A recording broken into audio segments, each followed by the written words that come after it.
Ashama kam jirtu daawwattoota keenya oduu ammee qabnaa nu wajjin tura.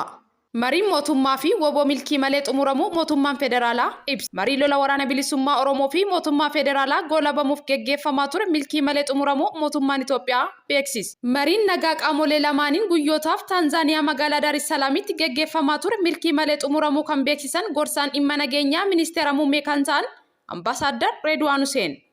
Mootummaan Itoophiyaa bakka bu'uun marii kanarratti hirmaachaa kan turan obbo Reedwaan mariin marsaa lammaffaa woboo waliin geggeeffamaa ture waliigaltee malee xumurame jechuun eeksii gubbatti ibsan.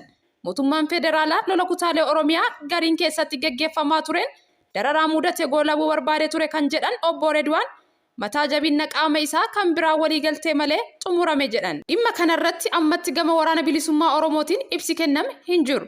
Mariin marsaa lammataa kun qondaalota waraanaa olaanoo qaamolee lamaan hirmaachisuun torban tokko oliif geggeeffamaa ture.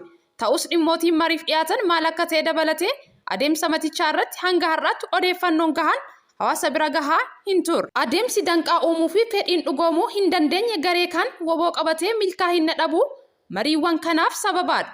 Obbo Reedwaan mootummaan fedhoota jiran simachuuf ejjennoo isaa jijjiiruun furmaata qaama lamaaniinuu fudhatama argachuu danda'u soqaa ture jedhan. Mariin kun jaarsummaa dhaabbilee akka IGAD biyyoota akka US, Norway fi Keeniyaan geggeeffamaa ture.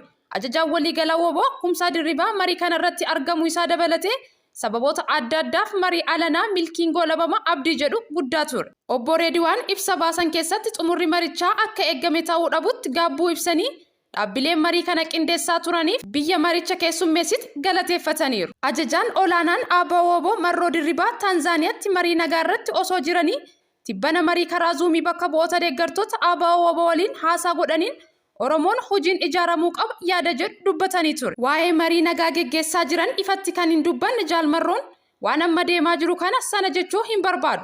Naamusa isaas miti waan ta'eef garuu qormaata guddatu fuuldura keenya jira kana beekaa jedhee ture. Mootummaa Itoophiyaa fi woboo lola kutaalee adda addaa keessa waggoota 4 geggeessaa jiranitti xumura gochuuf yeroo jalqabaaf marii kallattiin kan wal argan ji'a 6 dura ture.